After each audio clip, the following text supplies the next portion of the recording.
All right, so good morning, everyone.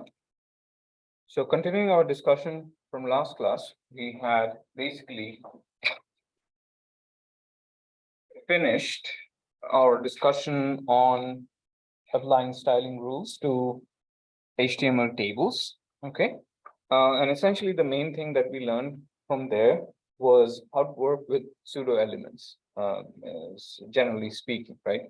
So remember in CSS, there are two dynamic aspects that are involved. One that, is associated with user interaction, which is in the form of pseudo classes, right? So for example, if you are trying to kind of apply styling rules to the process of interaction of users with your web page, right? And that does not include JavaScript per se.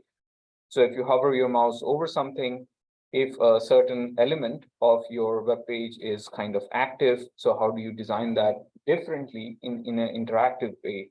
And then how to make a responsive design such that depending on the width and height of the screens and the devices that is essentially accessing your website, then how do you kind of redesign dynamically your website if the size of the device is smaller compared to your initial design when you made it for a desktop and stuff like that, which was implemented using CSS media queries and stuff like that, right? And pseudo elements, on the other hand, were basically elements which was dynamically generated during the process of applying CSS to your website, right? So what that means is that we talked about the DOM and the fact that the DOM has certain static elements on its structure, right? So if we go back and just quickly revisit the fact that you have, let's say, your doc type.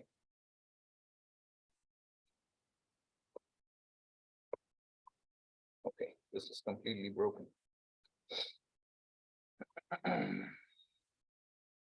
So let's say you have the doc type, okay, at the very top. And then below that, you have your root element, right, which is HTML.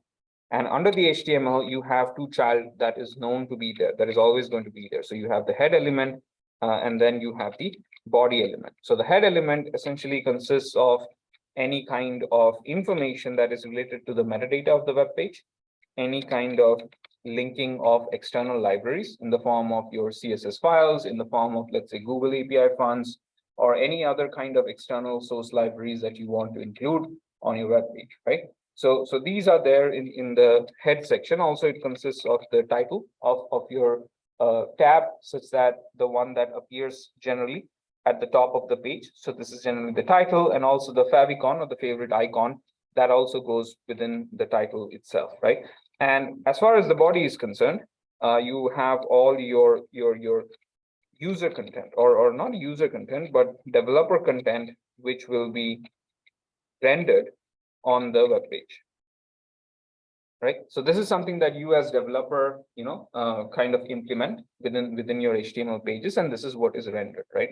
So in doing this rendering, there are certain elements which are statically present. So that means it is a part of the DOM, and that is what you see on your website as well, right? But there are certain elements on our web page which is not essentially doesn't have a place in the DOM itself. So let's say I write a paragraph, right? So like, this is my car and it is blue. Okay. So if I write a sentence like this and I enclose this in, let's say, a p tag, right? So we know that we have paragraph tags. So we put this inside our paragraph tag. Okay. And we know that for a fact that this paragraph tag will be a part of the DOM under the body somewhere, depending on where the location is, right? In the hierarchy of the tree itself, right? And then under that paragraph tag, there will be a child, which will be basically text, and that text will consist of this particular text, right? So we know that this is a part of the static DOM. That is, when the web page is rendered on the browser, it is kind of associated with the DOM of that web page, right? But when we are applying styling and we want to dynamically select certain elements or certain parts of our web page, which is not present on the DOM, then there is no straightforward selector for it. So if you remember, as far as the CSS selector syntax goes, right, you have to specify at the very beginning a selector and then apply your styling rules to those selectors and then basically close that body. This is the basic syntax of any CSS, right? So here in the selector, we know that there are three basic ways in which we can specify the selectors. Either we can choose the tag names that comes in the DOM, right? Otherwise, you can give it a class name and then specify the class name to select either a single element or a group of elements with the same class name. And then if you want to uniquely identify a particular element from your web page, you can specify an ID, right? So ID based. And then we have attribute selectors, which was specifically with respect to different HTML elements, which has different types, where type is an attribute. So for example, we had the input element, right? And the input element could be a text, it could be an email, password, date, time, file upload, and then button, submit button, reset button, stuff like that, right? So these are all associated to the actual input element. There are no different element or tag names for all of these different things, right? And the way we distinguish between them is basically by using the type, right? So there is also a way in which we can specify the type as a part of the selector itself, right? But if we come across a case where we say that, okay, here is a paragraph, and let's say there is one more sentence here, we can say some random stuff about my car, right? So just to give it two sentences, and let's say you want to style the first sentence of this paragraph. You see what I'm saying, right? Or if you want to, let's say, just style the first letter of that paragraph, right? So these things are not a part of the DOM. There is nothing on the DOM which kind of isolates either the first sentence, the last sentence, or the first letter. Or for example, when we were working with the table, the first row, the last cell of the last row, you all understand that there is no kind of expression for these different elements in the DOM, right? And this is where pseudo elements helps us, right? When the page is dynamically generated and CSS is being applied to it. So how do we dynamically, and the reason why I keep on saying dynamically is because this is not a part of the static DOM. That is, when the page is being rendered, there is no expression of these elements on the web page itself, right? So what I can do is that I know for a fact that this sentence is basically a child of this tag, paragraph tag, right? Whatever or however you want to identify it. You can give it a class name, you can use the tag name if that is the only tag name, otherwise there will be some confusions if there are multiple paragraphs, or you can give it a class, right? And then we can use the syntax. So for example, we can use the syntax for paragraph, and then we can say first dash sentence as the selector, as our CSS selector. And then within that, we can specify any of the styling rules that we want to apply to the first sentence itself, right? So this is how pseudo elements essentially work. So what is going to happen is when CSS is being applied to the web page after the web page is being rendered, right? So then CSS would be able to identify, okay, this is the paragraph, and then it will just select the first sentence dynamically. The distinction factor that you have to remember, as the name suggests, pseudo elements, right? So that means these elements are not a part of your actual DOM. It is something that is dynamically generated only during the process of applying your CSS styling rules, right? So this conceptual idea needs to be present in your head, right? And it is quite similar to pseudo classes, but a little bit different on how it actually functionally operates. Because pseudo classes is mostly about the user's interaction with your web page when you're applying styling. So I can do something like, if the user hovers over this particular sentence, then I'm going to probably put a border around that sentence, right? So if I want to do that, then again, I have to select that paragraph tag, but this time I will have to express this using what is known as a hover. Just make sure that your syntaxes are correct, and you can always check that out, right? There's not a problem with that, right? So here, this is mostly about your user interaction. But again, the common aspects of these two things, that is a pseudo element or pseudo classes, is that it's not a part of the regular DOM. There is no element called hover, right? So you can't necessarily select that. This is something that is dynamically generated, all right? So moving forward, today, the two things that I want to do is basically set up GitHub and Git for those who are unfamiliar with it. And those who are familiar with it, you can just follow along and then revise or just listen to what we have to say. And if you can find something new. And also I will show you how you can host static websites on GitHub. So as far as static websites are considered, there are two distinctions when we talk about web systems, right? One are static web pages, right? And then the other one is basically dynamic web apps. So till the point of having regular JavaScript, that is having HTML, CSS, and regular JavaScript, you can host your pages as long as it is a static website on GitHub Pages. Okay, you can still do it to React, but it's not suggested.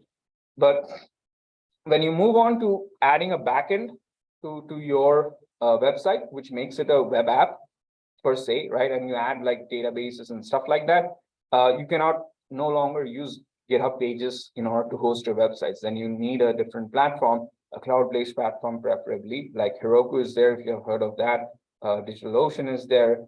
Of course, there's popular choices like Google platform is there, GCP is there, and then you can use AWS, Azure, whatever you prefer, right?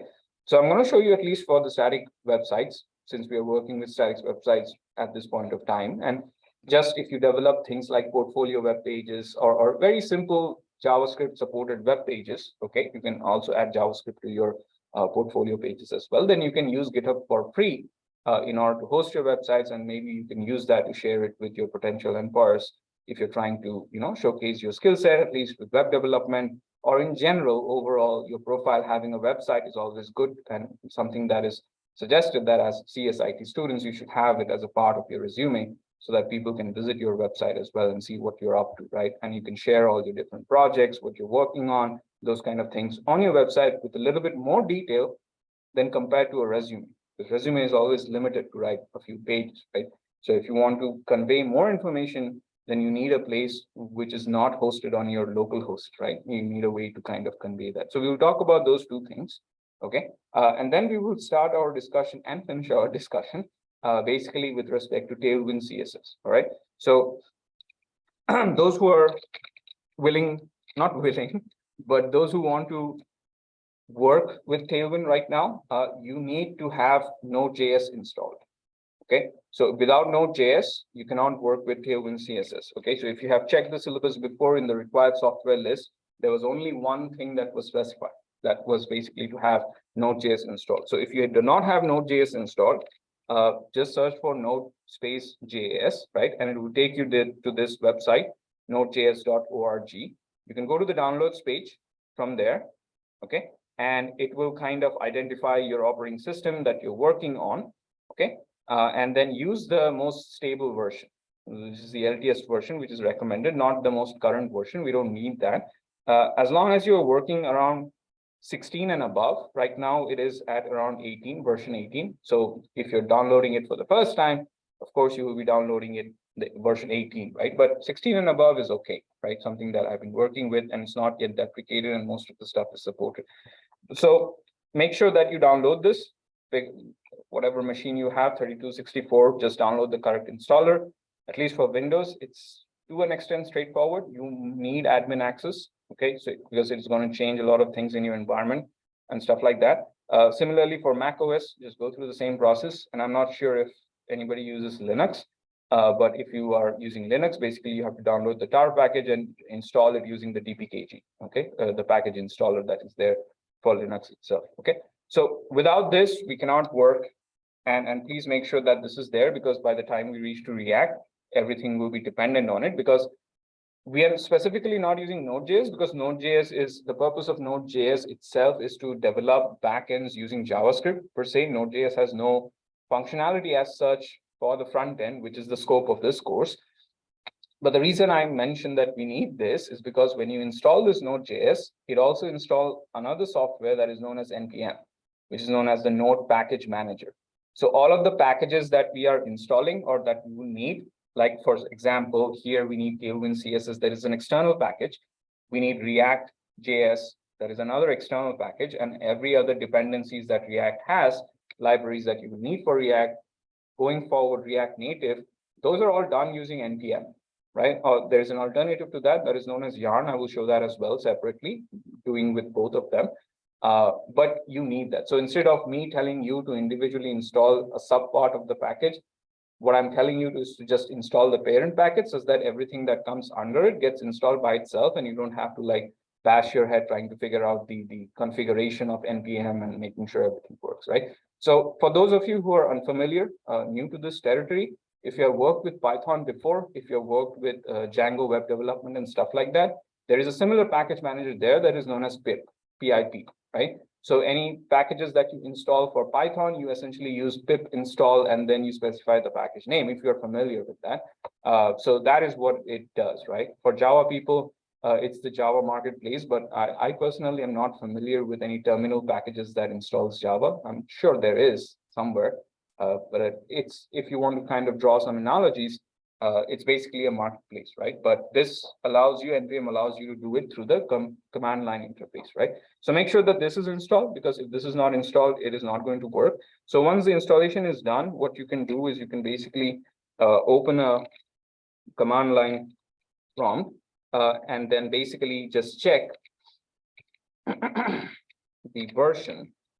And this is why I don't like Windows. So here, so for me, this was installed by the classroom support, right? Because I don't have admin access. So I'm working on 18.12.1. It has gone up by 2 more subversions since the time at the beginning of the semester that they installed it. So, but that's not going to create a problem. Just keep in mind it's working on it. Yes, sir. I'm with you on like a very, very recent beta version or something. You did about 19.6. That's okay. That's okay. The reason with the current version, so you can go to the current version and that will take you to 19.6, right? So there are 2 versions that are available, the stable version, right? The LTS version.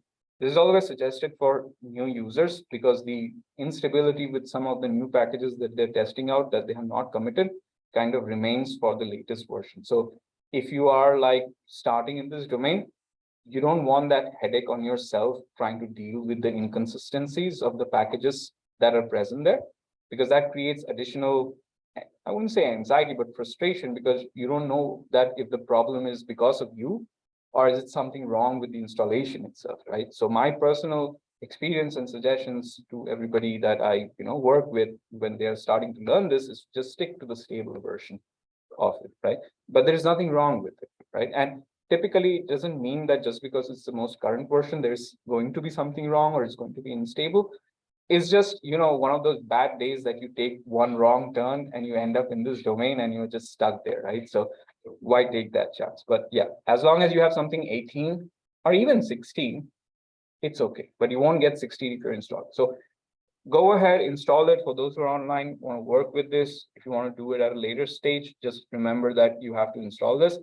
Depending on your internet connection and the specs of your computer, it will take some time, right? So be patient, let it finish off.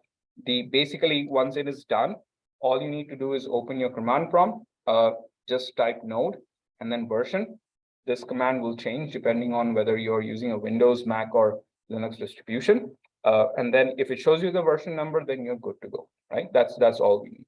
The other thing that I want to install right away here is basically Git. So what I want to do is basically install Git download, right? So if this is the first time you're working with Git for virtual controlling system, so you need to download this as well. So you will go to this website, git-scm.com. So, and then just hit download Git, right? Again, it will identify the OS distribution for you. And then you will just hit download for Windows. That's for me. Okay. And it still wants me to click something, and hopefully I don't need an admin access for this. But let's check it out. Okay, I don't need it. So anyways, let's go through the Git setup first, and let's talk about Git and GitHub, right? Before we get to Tailwind CSS.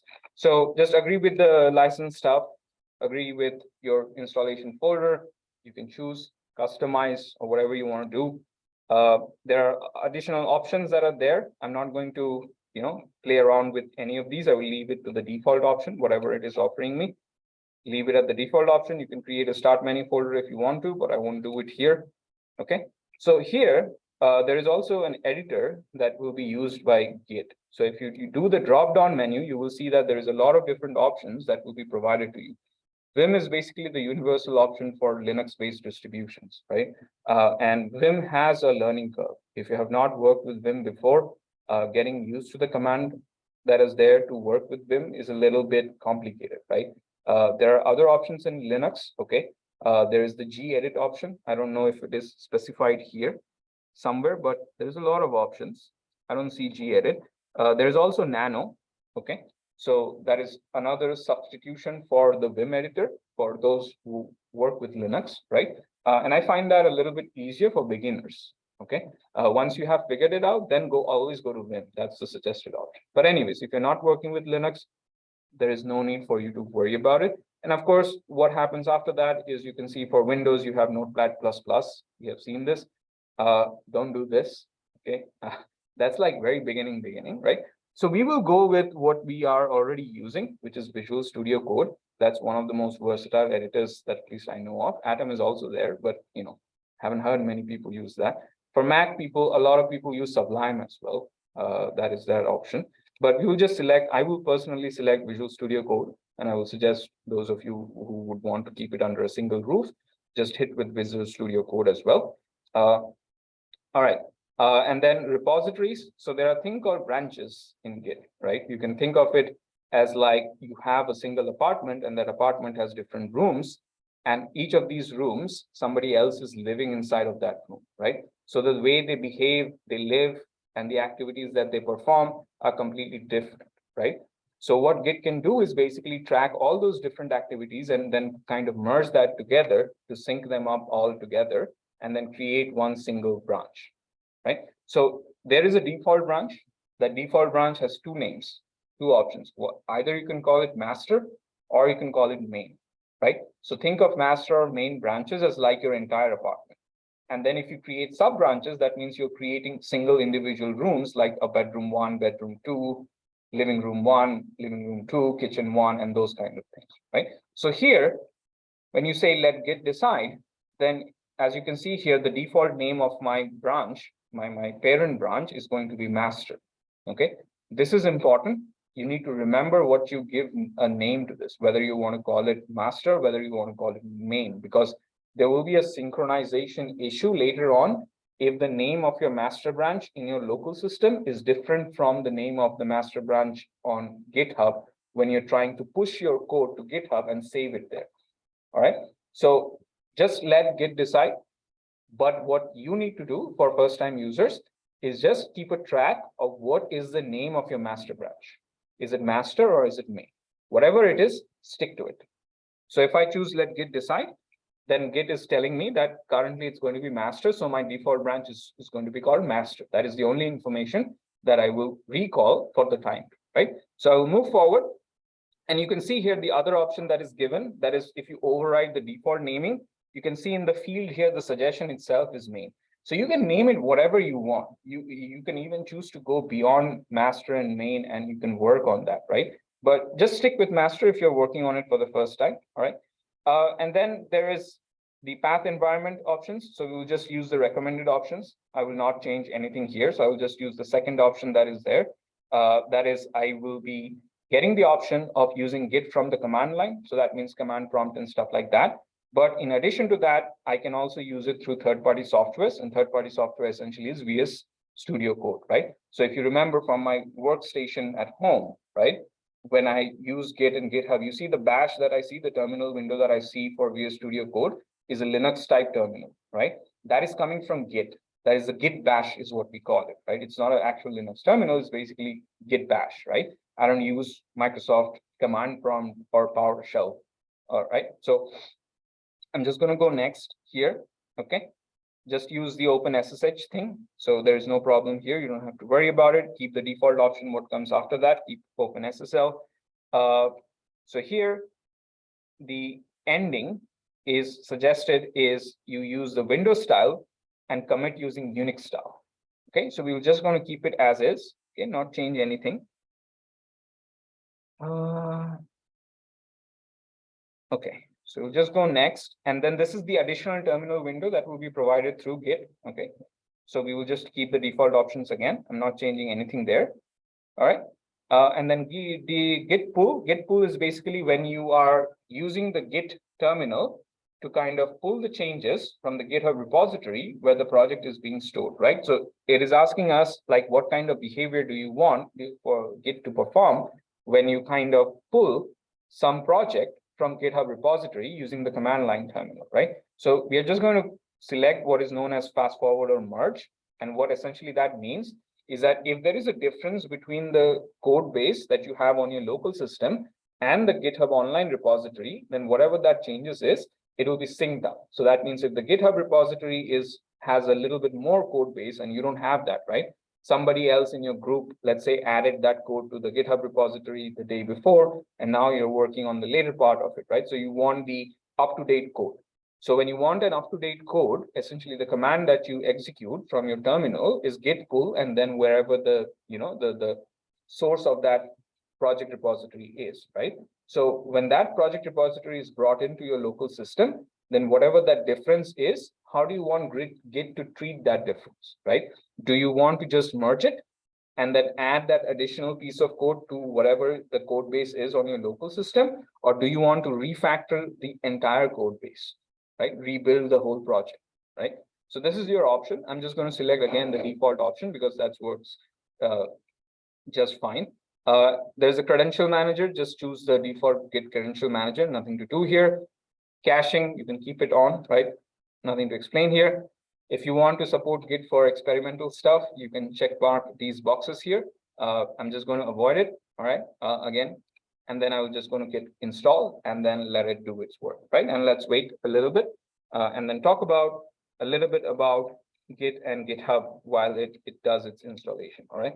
So essentially, what Git is it's a version control system, okay, or VCS. So when you initialize any project with Git, right, then Git is responsible for keeping a track of all the changes that is made to your code base, right? So that means if you add a new piece of code, if you modify any existing piece of code, if you delete any existing piece of code, then Git can keep a track of all of those different versions of your file until you commit, right? So that means when you want something to be tracked by Git, right, the 3 steps that you have to take is, first of all, you have to initialize a new Git project. Okay, so this is basically adding the support of Git to your project. Okay, the second step is to add files to be tracked. You have to tell Git what do you want to track within your project, right? So I will just write the commands as well side by side. So when you want to initialize a new Git project, you're just going to say Git, which is the command line terminal, and then the init. Init word essentially stands for initialization. So when you write init, then you are basically adding the support of Git control to your project folder. Okay, and then if you want to specify or tell Git what files within that project do you want to track, you have the options to selectively, specify which files, all of them, none of them, and stuff like that. Then the command for that is git add, followed by what do you want to track. So if you write something like git add dot, then you're telling Git to essentially track everything in that particular folder. Whereas if you say something like git add dot star dot HTML, then what I'm saying here is basically track every file in my project directory, which ends with an extension of .html. Okay, so basically the default way of how we go about things is we put git add dot, but we create a different file called .gitignore. And within this file, we specify which file should not be tracked and pushed onto GitHub repository and stuff like that. Okay, and then finally, if you want to commit all the changes that you have made, that is, you don't want Git to keep multiple versions or keep tracking all the changes, you want to kind of end that cycle and you finally want to commit to the Git that these are the final changes, or this is the last checkpoint that I want to create. So think of it this way: anytime you want to create a checkpoint, then you need to add or you need to execute this command, which is called git commit. And then the commit requires a message. Whenever you create a checkpoint, you have to give it a message. If you don't write a message, then it will ask you in the next prompt itself, what is your commit message, right? So here, as a string, you will have to specify. If I write a string, I'll write it like this. And you can say something like changed the login form, something like this. And then if you hit enter, this is going to create a checkpoint in terms of the tracking that is being done, right? So these are the three basic steps. There are even more. The slides that I have shared for HTML essentially has a discussion on Git and GitHub, so you can check the additional commands. But if you're working for it on it for the first time, then essentially you don't need to know more than this, right? You can continue with these three commands itself, right? So Git is finished installing. So I will just launch the terminal. So remember, this is the additional, we don't need to read the release notes. This is the additional terminal that you get with the installation of Git. And this is a Linux-based terminal. So for example, I don't know where I am right now, but if I do ls, which is the listing of my directories, this is a Unix-based command, ls. Because in Windows, ls is not supported. You have to write dir, which shows all the directories that are there, right?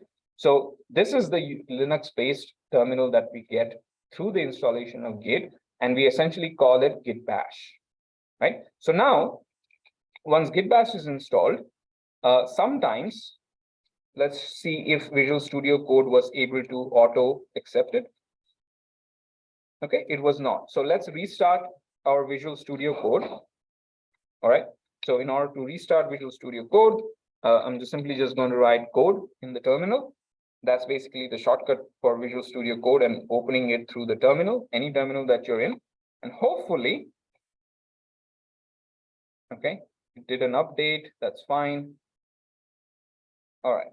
So now you can see sometimes you have to restart Visual Studio Code to get the git bash option. So from now onwards, I'm going to make any kind of terminal. I'm just basically going to use my git bash repository. So you can see here the MING W64 bits thing, the git bash terminal is essentially there for our availability, right? So I'm going to close all of this stuff because we're going to create a new project. All right. So I'm just going to go to the terminal, the desktop. Okay. Create probably a new folder and let us call it Tailwind demo. All right. And then basically add this folder as a project folder to our workspace, right? So we're just going to select Tailwind demo. All right. So let's minimize this. And let's move here. The path name is basically it's saying desktop demo1 HTML. So we're just going to move this terminal into Tailwind demo. So I'm just going to do cd ... come outside of it and then cd Tailwind demo and then move into Tailwind demo. Okay. So if I write clear here, that kind of clears off anything that is there. Well, actually doesn't clear it all, but that's a different story. Anyways, so again, as we said, when we want to add Git support to any project directory, the first command that we need to execute is git init. Okay, so here we can see that it initializes an empty Git repository. All right, so now we have actually enabled Git to be able to track whatever is going to happen inside of this Tailwind demo folder, right?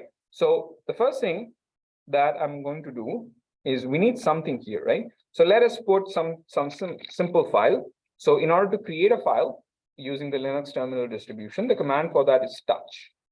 Okay, so all I want to do here is, let's say I want to create a readme.md file, okay, a markdown file.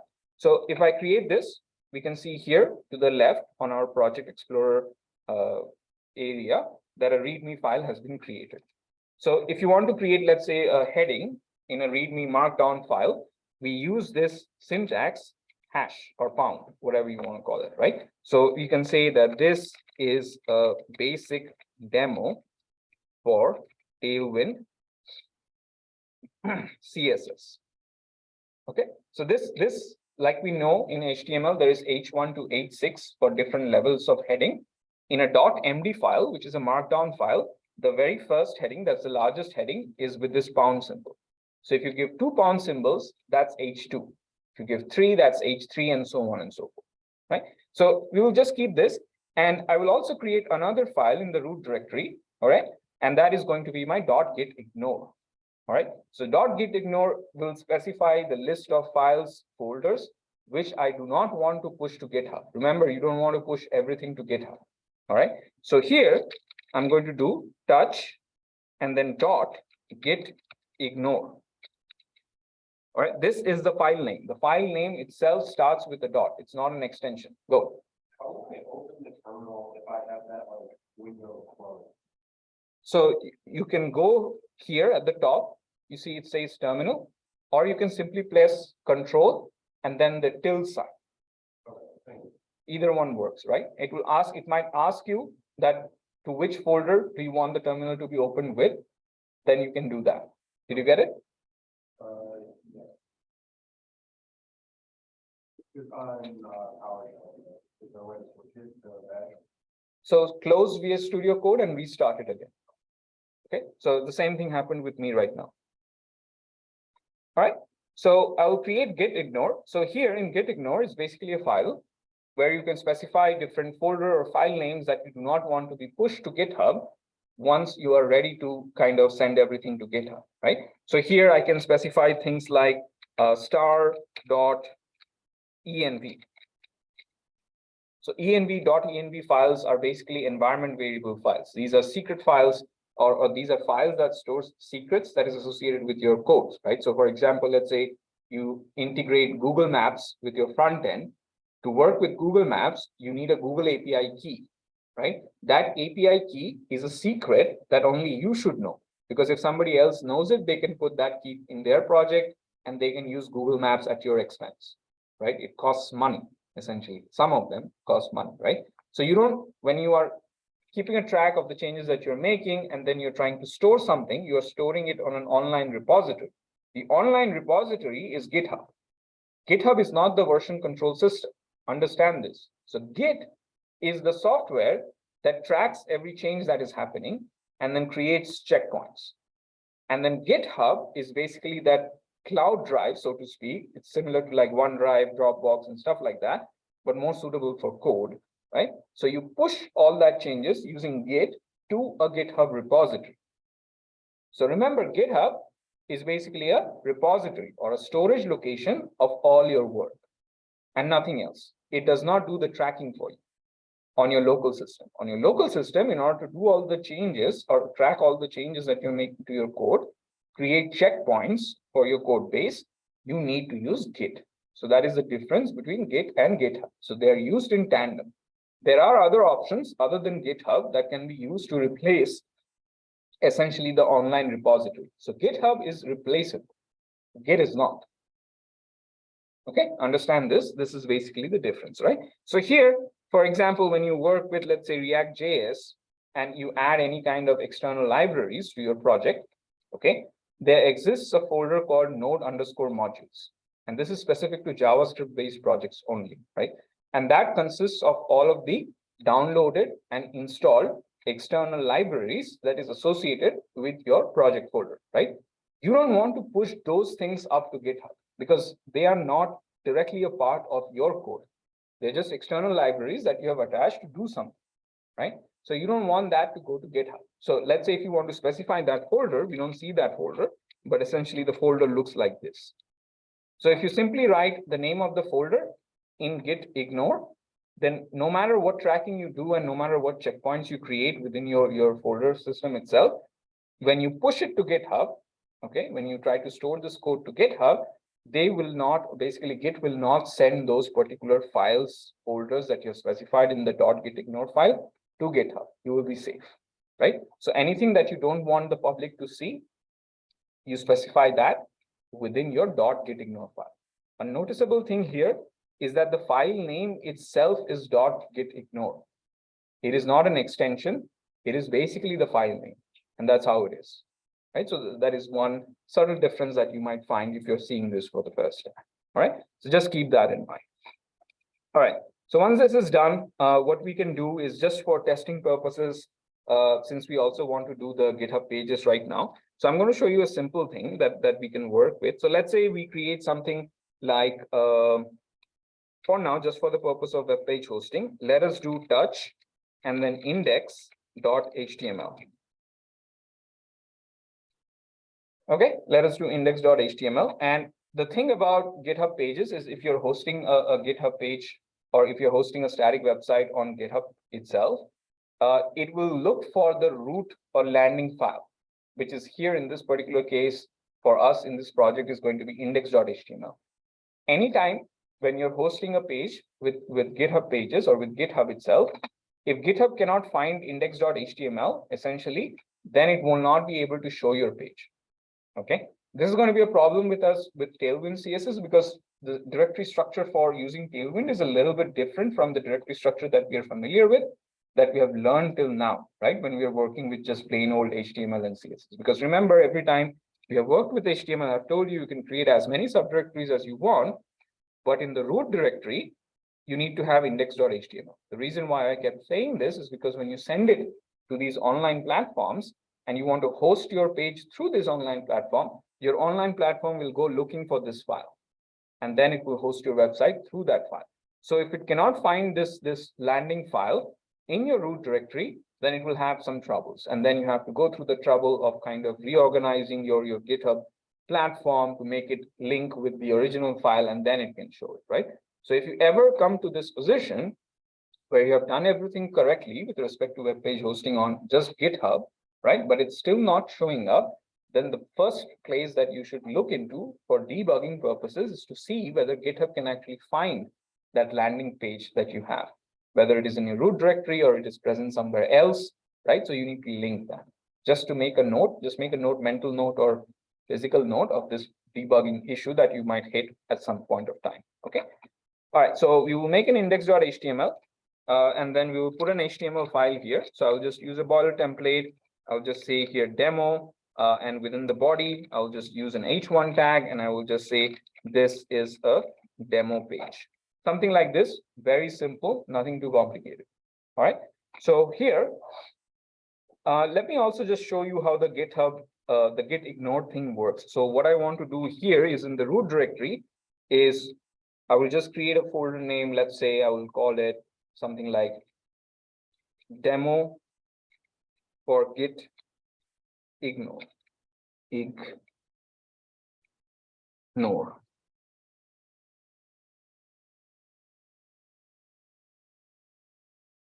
Okay, so let's say this is a folder, demo of git ignore.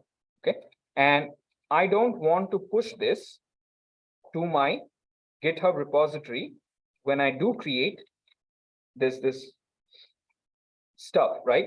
So what I want to do is I'm going to go to git ignore, and then in the next line, so every file that I want to specify that should not be pushed onto GitHub, I just specify it in a new line. So here, all I need to write is demo. Get this thing copied. Okay, so this is how I write it, right? And then just save it. All right. So what will happen later on is when I push this entire code base to GitHub, then you will not see this folder. And you can see that there is a light change here. So that this name of this subfolder has been grayed out a little bit, right? So that is essentially showing that Git is now aware of the fact that it should not keep a track of what is happening within this folder. It will exclude this folder from all its operation. Okay, so now just by initiating the GitHub repository doesn't make it track all the changes. You have to add it to what is known as the staging area of Git, right? Where it is ready to commit and stuff like that. So if you do something like this, git status, okay, you can check what is happening, right? So essentially, if you look at this, what Git is telling me right now is that I am working on the default master branch, okay? And I have untracked files, that is, I'm not tracking changes in git ignore, index.html, and readme.md. Notice something funny that is not funny, but something interesting that is happening here. It does not mention the folder name demo git ignore. The reason why it is not doing that is because since within the git ignore file, I have specified the folder demo git ignore, Git is not tracking that. Git doesn't care about that anymore, right? And that is the reason that you don't see. But what is important here is for you to notice that tracking is not taking place right now. We said the fact that Git can track any code that you add to your files, any code that you modify, any code that you delete, right? But for that, it has to actively track the file. So when you see this U besides this, then basically what it is telling us is that it is untracked. So the second step that we have to take is basically tell GitHub to start tracking the files that we want. Okay, so the way to do it, and by it I mean track everything that is there in your project directory rather than specifying it one by one, is to simply run this command git add dot. The dot specifies everything within the folder, right? So if I do git add dot, now you can see the U, which was for untracked, has now changed to A, which means added, right? So if you recheck git status as to what is happening, you can see that these files are now in this area that we technically call as the staging area. Okay, and what it means by staging area is that now Git has tracked all of the changes within that file, and then it is ready to commit. And by commit, we mean create a checkpoint of your code base. So whatever your last commit is, that will be pushed onto GitHub later on when you do push it, right? Anything that is not in the staging area, if you push to GitHub, that will not go there because that is still not ready to commit. So we have to reach this point of ready to commit, or this needs to become A. So now if I go here to, let's say, this page that we were working on, and let's say we add a few more stuff here. Let's say we add a p tag and we say, hey, this is a demo page. Let's say we add something like this. So now if you notice here, the A has changed to M, which essentially means modified. That modification has taken place here. So now if you go back and let's recheck git status. So instead of writing this again and again, I can just do the arrow, right? So here you can see changes that are not staged for commit. If you notice what is happening at the bottom of the screen, that these are all being tracked and ready to be commit, but there was a modification that was made to the index.html file, and that has not been yet added to the staging area, right? So now I need to redo the git add. So that means every time you make a change, you need to do two steps. First, add it so that can be sent to the staging area, and then commit it. All right, so these two steps needs to be followed. So if you go back and take a look at the first three steps, this is a one-time step when you run git init. This is the first time you are going to do it when you set up your project. But anytime you make a change to your file, before you can commit, you need to essentially do this git add dot first. And then you can create git commit with a commit message. Okay, so that means here I'm just going to do git add dot again. And now let's commit it. Okay, so in order to commit it, the command for that is git commit, but that needs to be supplemented with a commit message. This is important. You cannot exclude this, right? So the way to do it in one single shot, that is by one single shot, I mean the terminal itself, is basically do -m, which stands for the message itself. And as a string, you can specify something like this: initial commit of demo folder. Okay. So here we can see it will give you a lot of stuff. Don't get agonized by it. What is necessary is to pay attention to this last line here. Can I just hit a few enters? Yeah. You can see that 3 files were changed, 17 insertions were made, blah, blah, blah, and you can keep a track of that. So as long as you see this last one, then it is good enough, right? I think there will be some problems because I have not yet assigned my, so there are 2 steps that you need to do for fresh installation. Is you need to add your username and you need to add the email. Okay, and this will be stored locally. This has nothing to do with GitHub. Without this, there are certain authentication problems that Git faces. So let us first execute these 2 commands before we go into GitHub so that we get things up and running there and we don't get any kind of issue problem. So I'm just going to copy the command that is there itself, okay, and move this screen upwards so I can see what is happening. All right, so all I need to do is git config, and I'm just copying the command here, right? So you can just copy the command here, but replace the strings that are generic with your name and stuff like that. So globally, I will set this variable. So that is basically global, okay? And then user.name. And then here, I will just give my name, and I will just use the same username for my, as I have done for my GitHub. Okay, and then I need to give a email ID to this. So we will do the same command, but we will replace certain aspects of it. So instead of the name, we will say email. Okay, and here we need to give it an email. So I will just use my OU email. So even if somebody tries to spam, I wouldn't be in trouble because this is recorded. Okay. All right. Okay, so this is just for authentication purposes. Git wants you to have this present. This doesn't really do anything per se. All right, but you still need that for security reasons, right? So if you're doing a fresh installation of your Git, then this is a one-time thing that you need to do. Yes. So it doesn't have a relation to GitHub, but should it have the same credentials GitHub does? No. Because when you connect to GitHub again, it will ask you for your GitHub credentials, your username and password again. So that is the actual credential that will happen. Here, Git wants to know who is working with Git. So every time you download a product, they tell you, right, register your product with your email and your name, who the product is. That is kind of like a similar behavior here, because right now, this is the local installation of Git, which is happening on this system. And Git wants to know who is working and what is their email. That's all they want. But you see, there is no password aspect installed. GitHub happens. GitHub will ask for GitHub's credential through your terminal. Or terminal, or otherwise it will open a prompt, browser prompt, and there is where you will get the actual authentication. Okay. All right. So once this is done,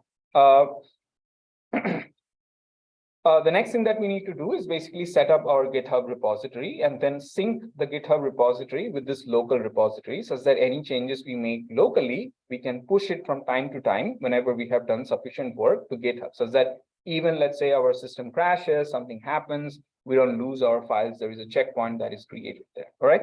So in order to do that, you need to go to GitHub itself. So please create an account if you don't have it already.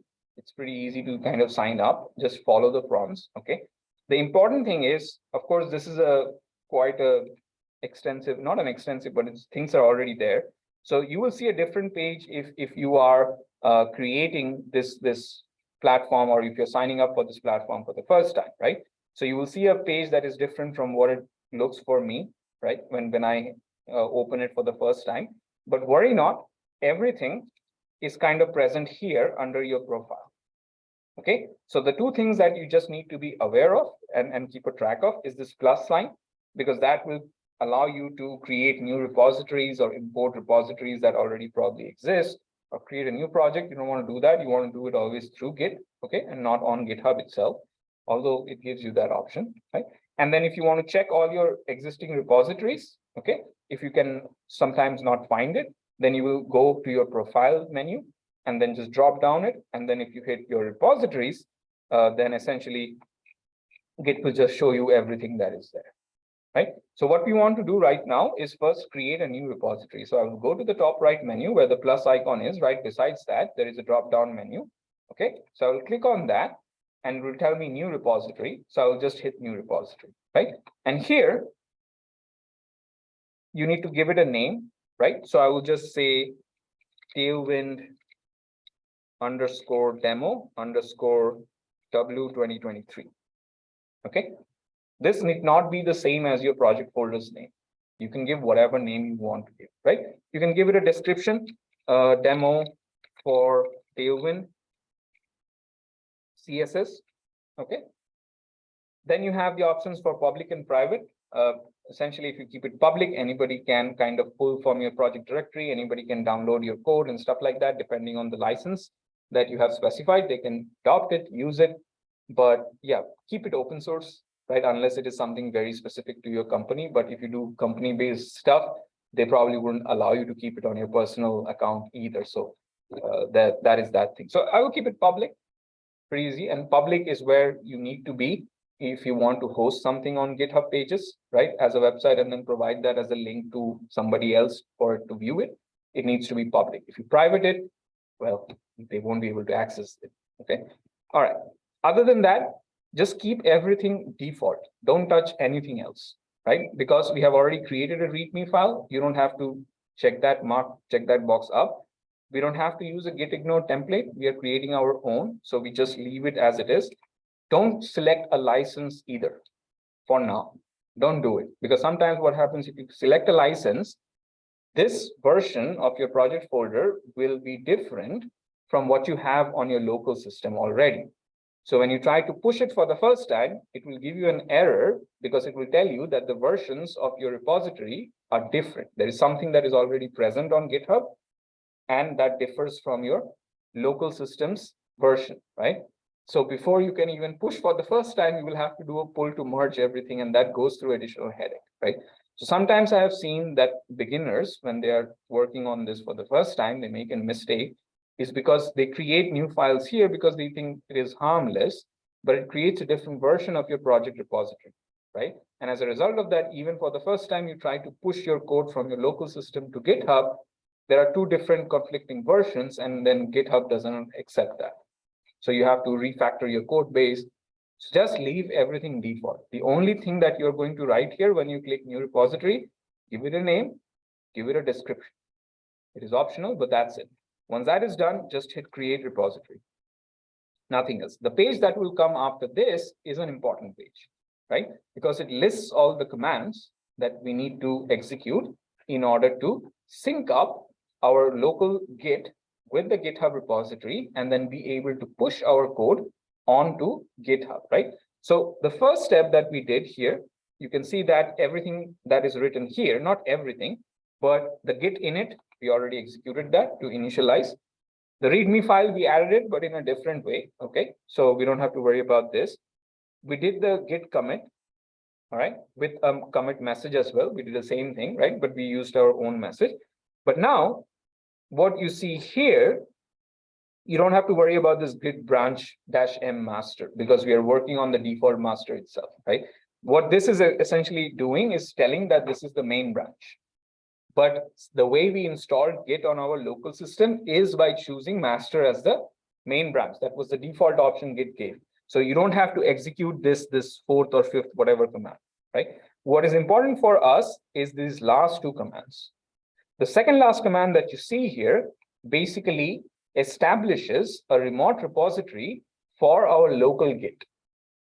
So that means we are telling Git, which is running on our local system, that you need to sync up with an online repository whose URL is this https.git, whatever the full name, right? And the structure of it is basically, if you want to break this URL down to remember, if you ever want to write it from memory, it's a pretty straightforward way. Just take from https to github.com. That is straightforward. Then /username / the project directory name for github.git.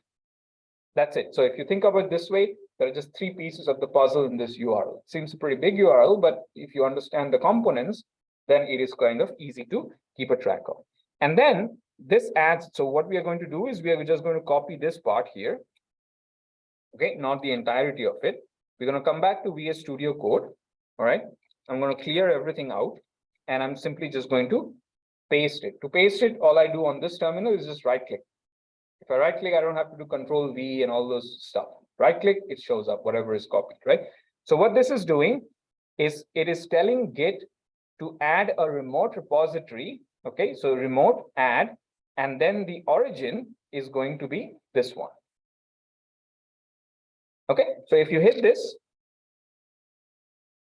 all right, and now if you do git remote, then it will tell you that git remote is basically in this name or in this label called origin, and this label is connected to this URL that you specify. So the next step that you need to do is push it for the first time. So when you're pushing it for the first time, you need to basically tell where you are pushing it from and where you're pushing it to. So here what I'm saying is I want to take the master branch, which is present on my local system, and I want to push that content to the origin, which is linked up or referring to this URL that is present here. So I'm going to copy this command again. All right. So this is for the first time, remember, and when you do it for the consecutive times, once you have done it for the first time, then all you need to do is write git push. You don't have to write this later half. But for the first time, you need to write it the whole command. Okay. So here I do a git push -u origin master. Remember, origin is the remote one, and origin is linked to your GitHub URL, and master is on your local system. That is the main branch of your local system. So here you have to keep in mind that if the main branch is called anything other than master, then the name will change here as well. So that means if my main branch was called main, then this command would have been git push -u origin main. But to establish that fact that the main is your master branch, you will have to run this command. You will have to tell git that your main branch is known as something else other than the default one. Okay, so for the first time users, don't do anything, just use whatever is there, right? But understand what you're doing. So when you hit this, it should ask me to sign in. So this is the authentication part. And most of the times I forget my password. So I get stuck here, right? I remember this happening the last time. So anyways, so what I'm going to do is sign in with my code. Okay, I'm not going to use SSH. Okay, that is the terminal-based signing. So hopefully, yeah, the default browser will open up. It will ask you for your username and password. And hopefully I remember it this time. Don't. Okay, so you can see here, once the password was given, all of this operation started to take place. And if we go back to our GitHub repository here, now that you're done with this, okay, you can just at the very top, hit on the tab called code. And if you hit on it, you can see here that our project repository, which was initially present only on our local system, is now present in GitHub. And this is now shareable. If you go to this code option here, the green option at the very top right corner, you will see that link which we previously saw in the setup page, right? So if you ever want to recover the link or you want to share the link with somebody else, you can provide them with the HTTPS link, which is the browser base. If somebody is just working on terminal, right, then you can give them the SSH link, right? But you have to set up your tokens and stuff like that, or you can simply download the zip folder. If you just want to work in an interactive way, you don't want to use terminals, you can just download the zip, right? And here you can see the README file is showing the content here. So if you keep adding to the README file, you can essentially do it. So let's make a small change to our README file real quick to kind of see the process of pushing it back to GitHub after the first time, right? How it looks like. So in the README file, I can just say here, hey, this is a second level heading. All right. So now, since I have made a change to my local system, I have to go through 3 steps. All right. So the first step is git add dot, that add everything to Git's staging area. The next thing is I need to do a commit. So I will say git commit -m added, or we can just say updated README file. Okay. And then the last step, in order to send this to GitHub, we will simply execute git push. Remember, you don't have to do --u origin master anymore, because that is only required for the first time. Once that link is established of the synchronization between Git and GitHub, then it will continue with this, right? Few things to note here, you will have debugging problems if this does not match. So that means if the main branch's name on GitHub is something else than the main branch's name on Git, that can create some versioning problem, right? And Git will tell you to resolve that.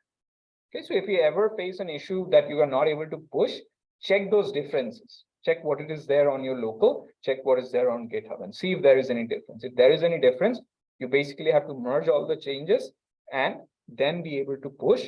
If you're struggling to merge, not a problem, just delete everything and do it again on GitHub, right? It's pretty straightforward. That's one of the easiest way when you're starting to avoid frustration, all right?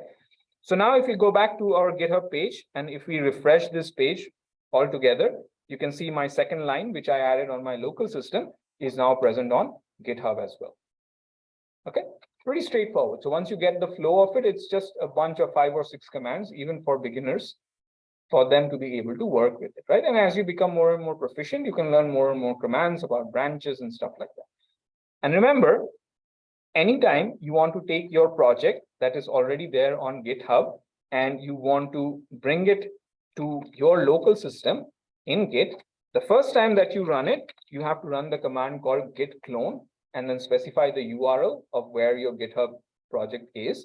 And then from after that first time, for any changes that are being made, the command for that is not clone, because clone brings everything. You just want to say git pull instead of push, and the pull will bring only the changes that is there from your code base compared to the code base on GitHub, right?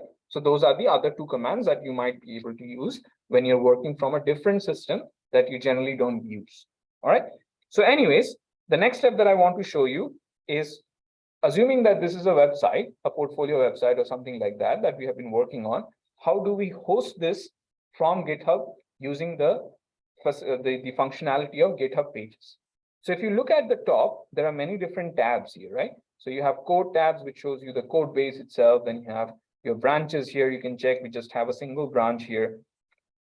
If somebody asks for pull request from your project, you can see those things here, and other stuffs are there associated. But what you need to do is go to settings.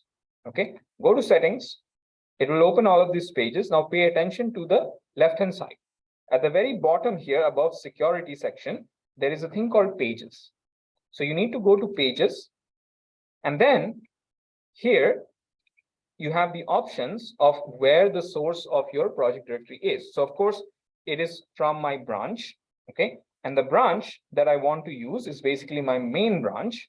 So again, this is where I told you that if your index.html is not present in the main branch or the master branch, then you need to tell GitHub where it is, because if it cannot find it, your page will not load essentially, right? So that index page is pretty necessary.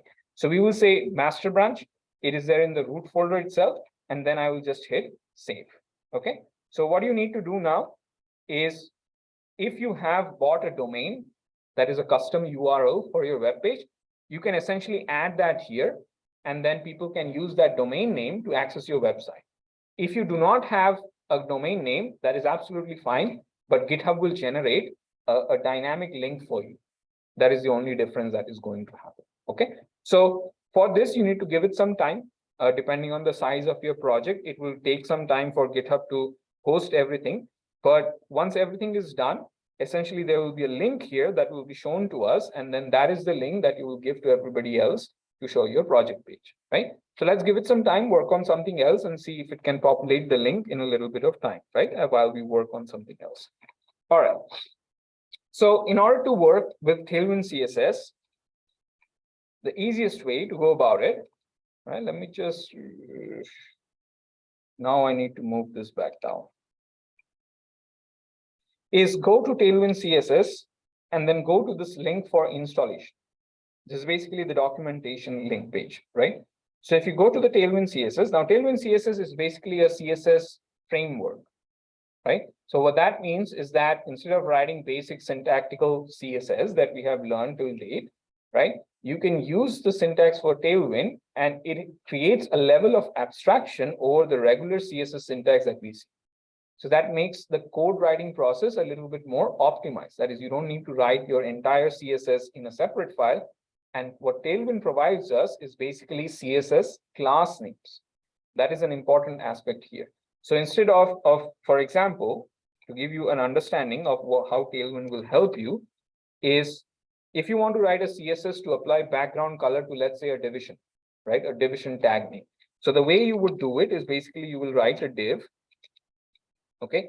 And then here you will essentially say background dash color, and then with colon, you will say something like red, and then you will close this. So this is your typical CSS syntax, right? But instead of doing this, and this is written in a .css file, right? You essentially write this in a .css file to do some external linking and stuff like that. But if you have Tailwind CSS supporting your particular project, right? So instead of writing a separate CSS file, right, what you do is in your HTML file itself, wherever this division is, all you need to do is you need to start that div, okay? And then you need to specify the class name. And then within this string, you can specify something like this, bg red 500. And this is the Tailwind syntax. And then you can just basically close your stuff. Here you can give some content inside that div, and then you can close the div itself. Of course, after the setup.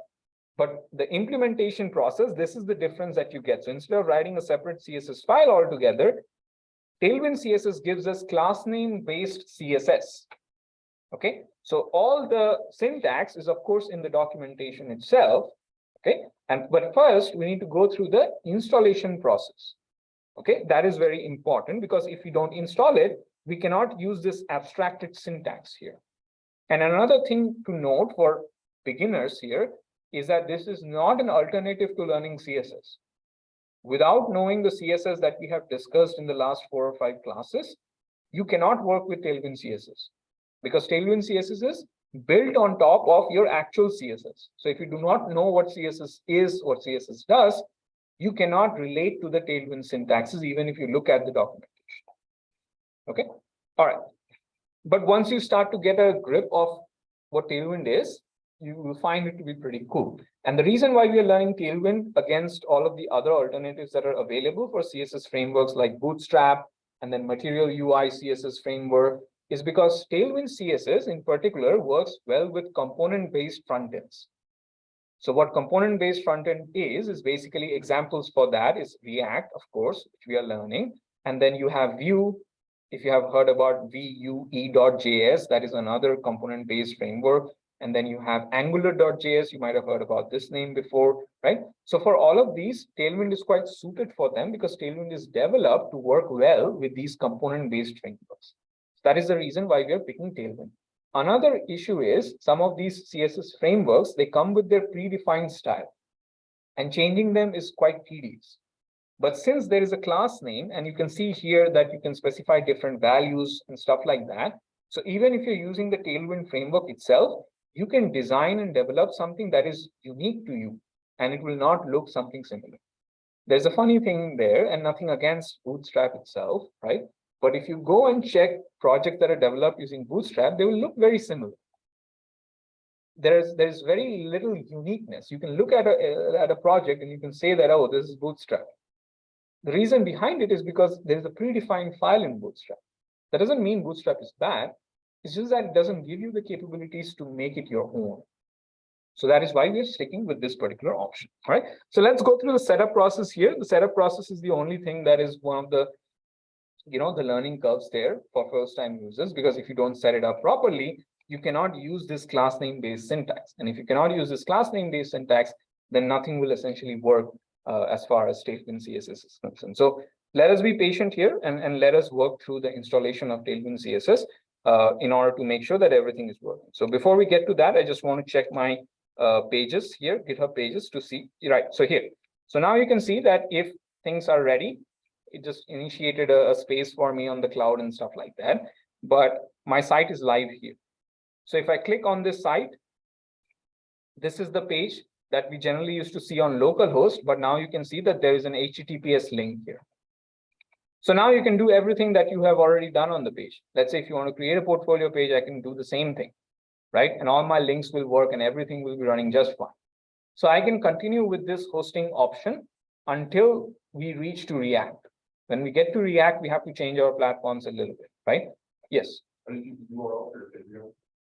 Because I'm on here, I select the bridge and all that. Say that again. I didn't get your question. How mine is not showing that my site is live. You did the same thing that we were working on? Yeah, I've been following one. And what does it say? Nothing, right? Nothing. I have everything set up at the bridge. Like I selected the top of the bridge. Okay, give it some time. If it's still not active till the end of the class, then we can troubleshoot it together. Okay, but sometimes it might take a little bit longer. There's nothing wrong with it. Give it some time, keep refreshing it, and it might show up, right?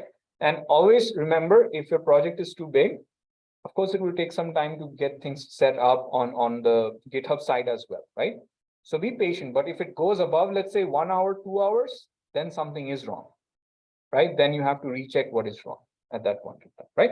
But now what I can do is I can take this link and I can put it on my resume or something like this. And this will be my own personal page, right? Whatever you can do. But of course, remember, if you have a backend, if you have a database service, this won't work, right? We need a separate platform altogether, all right? So anyways, but this is good for like demo stuff, portfolio web pages to show your skill set. If any project that you build, you can do it. And this is also pretty important because upcoming assignments will require you to specify GitHub pages link. So I can check what you have done directly, right? And the link of your GitHub. So you have to practice GitHub and then GitHub pages. There is no alternative to it, right? Eventually, you will be doing actual hands-on assignments for your exams as well, and not just writing conceptual questions, right?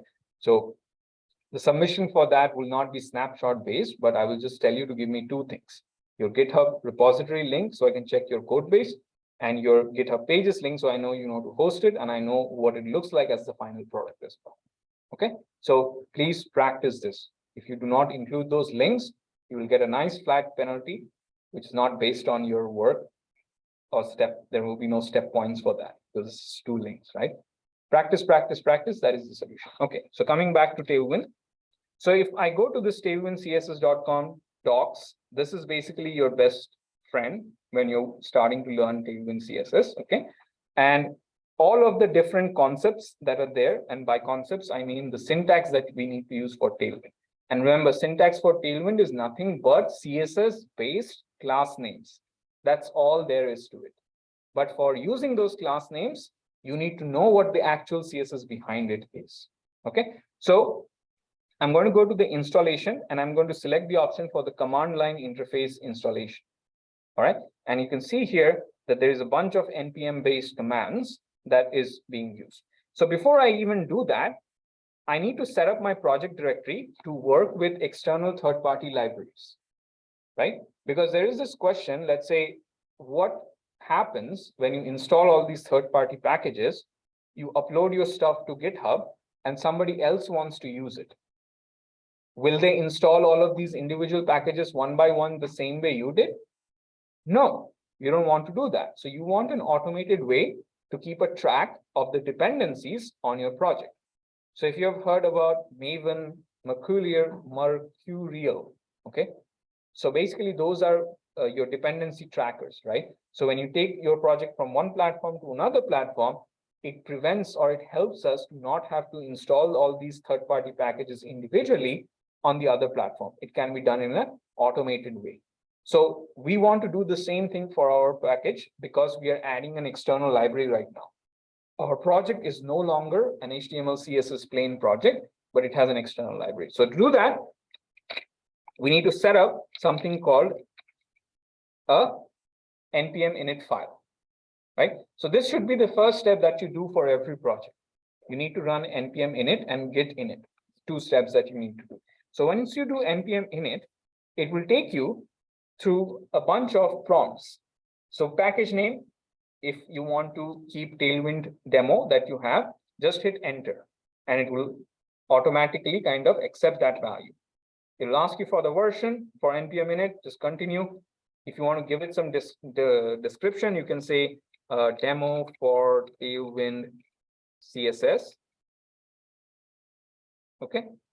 Entry point is basically your landing page. So that means if the landing page is something other than index.js, then you need to specify that, right? But here, I don't have any index.js because I'm not using any kind of index.js file. So I can leave it empty for the time being, just tell it that, hey, this is index.js is my landing page. But remember, there are alternative options that many different developers use. So some people use index.js. This is for later, React onwards, right? Some people use app.js, some people use server.js, different styles, different purposes as well, right? So we will leave this default. Test command, just leave it default. Git repository, since Git is already initialized, it was able to track that and it gave us this. So if you do npm init before git init and adding a GitHub repository, then this will be blank. It is okay to leave it blank. Just keep that in mind. Right now, since we have already initialized GitHub for this project repository, that's the reason why you see my URL there. And you will see it for yours as well.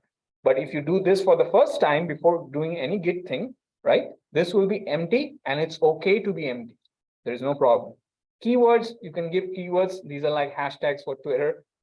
That's up to you, right? Author, you can give your author name, right? And then you can specify whatever license you have or just leave it empty. At the end, it will show you that this is the file that it will generate. It's basically a JSON file, a JavaScript object notation file, where you have key value pairs and the key is expressed as a string. And the value is also expressed as a string, right? All right. And then is this okay? Just hit enter, which basically means yes, or you can type yes and hit enter. But anyways, so once this is done, you can see here in your project repository that it opens a package.json file. Okay. And in the package.json file, once we install this external dependency, you will see that there will be another key that will be generated. all right, from this, in this particular file that will be called dependencies.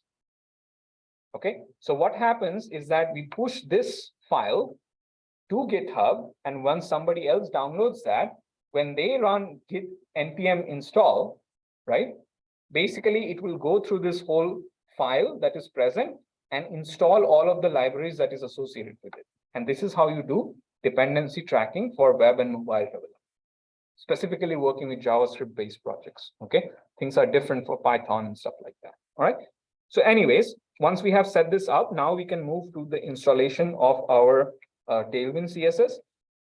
And again, you need Node.js npm installed to work with this, right? So I will just follow the commands that is there, nothing else, right?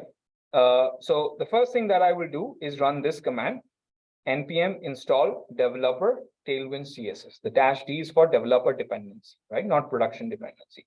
So all I want to do is copy this, okay, and then install this here. Okay, so give it some time, let it do its stuff, and we'll take a little bit time today. Okay, so just give me like 5 more minutes than 11:47. So I just want to cover the setup of the page at least. All right, so this is installed, and now what we want to see here is, if you see here, there is a thing called developer dependency, and the reason why you see dev dependency is because we gave this option here of -d when we were installing it somewhere, and I forgot where that is, but essentially this -d represents that this package that you're adding is only for development purpose. That means when you are pushing it for production, okay, you are not going to include this package in the installation, wherever the production environment will be set up, okay, and installed. So the next thing is, now we need to create a configuration file for Tailwind CSS as well. So remember, we did npm init. It created this package.json file, which tracks all of the installation related stuff with respect to our entire project directory, right? However, when we install Tailwind CSS, we need to set up a configuration file for Tailwind CSS as well, right? So in order to do that, I will just copy the second command here, which is npx, okay, that is the compilation process, Tailwind CSS, and then init. All right, so once I run that command, it should create my Tailwind CSS configuration file. So now if you look at your Project Explorer directory again, you will see here there is a file called tailwind.config.js, right? What is important here is this key, which is called content. The reason why this is important, because in the content, we essentially have to specify all of the locations in our project directory, which consists of file where we are going to use the Tailwind syntax. I hope everybody follows of what I'm trying to say. In the configuration file, I will repeat it again.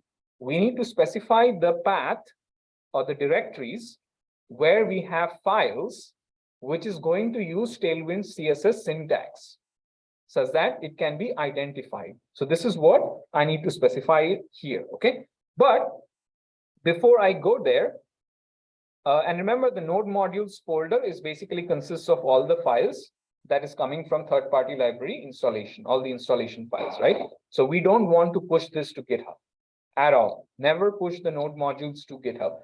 The way you do it is by creating this package.json file, and within package.json, you have your dependencies. So anytime somebody else wants to install your project, they will just run this package.json file, and then it will take all the dependencies that are tracked here, and it will install it one by one. Never push the node modules folder.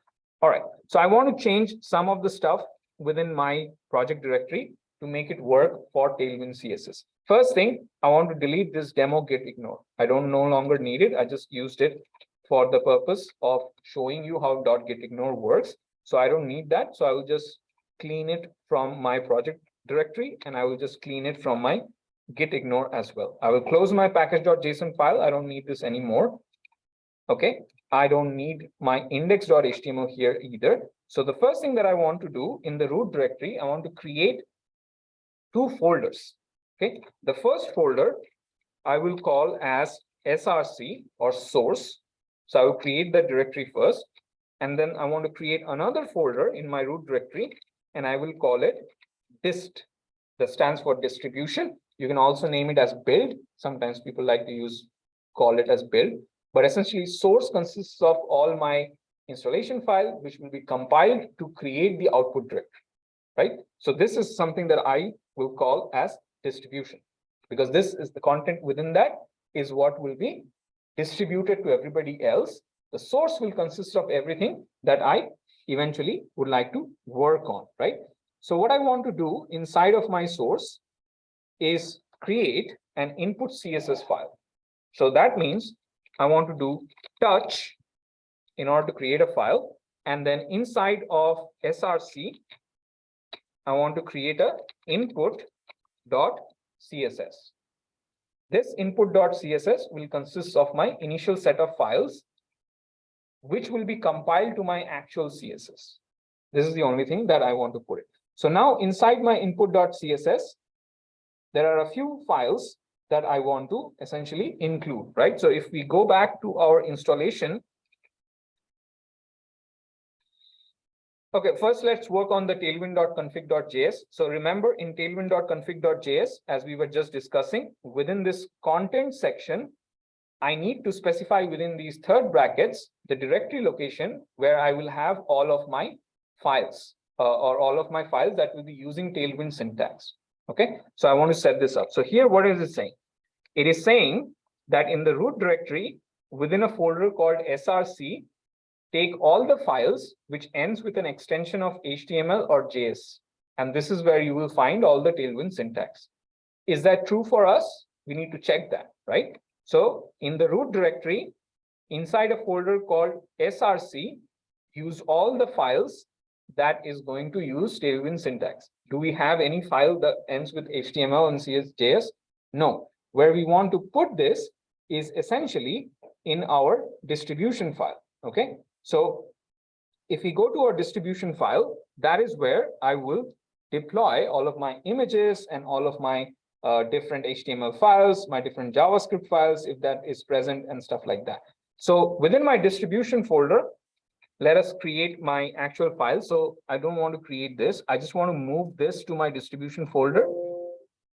Okay, so basically what I did is I just moved my index.html into my distribution folder. That's all I did, right? So all I want to do now is set up my Tailwind configuration file just to tell it that my index.html or my JavaScript file, whatever I have, right, is not present in my src folder, but it is essentially present within my distribution folder. This is one of the main areas where you will hit a bug when you're working with Tailwind. If you do not specify exactly where your files are that are using Tailwind syntax, you will not see the CSS. And you will think I did everything right. Why is it not working? Well, the reason why it is not working because you have not set up the configuration file to tell it where exactly your files are, right? So we will go to this configuration file here, and I will copy this one so that I don't have to type everything. All right. And then I will paste it here. And I forgot to copy a lot of things.